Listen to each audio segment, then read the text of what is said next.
Fort Mifflin, September 1777. The British captain, John Montessor, and a British naval squadron under Vice Admiral Lord Richard Howe attempt to capture the American fort in Delaware River. Fort Mifflin was a crucial point for the colonists to hold, as even though they had lost the city, they still had control of the river. The fort was in an advantageous position for the Americans, positioned right in the middle of the Fort Billingsport and Fort Mercer.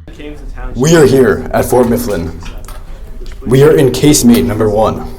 This is where they would store cannonballs, gunpowder, fuses, and other types of cannons.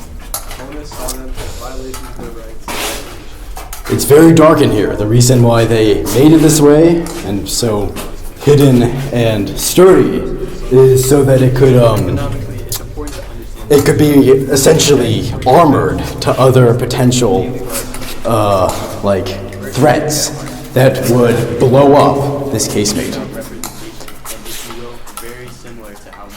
It goes very deep into here, and it's quite spooky. There is no natural lighting source whatsoever.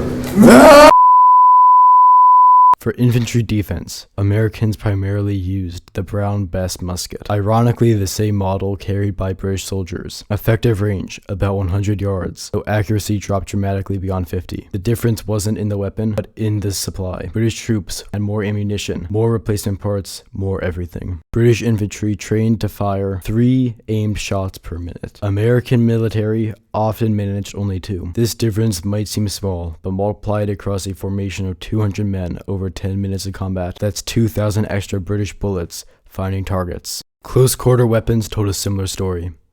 British officers carried standardized swords, usually the 1751 pattern, while American officers often used their heirlooms or hunting swords.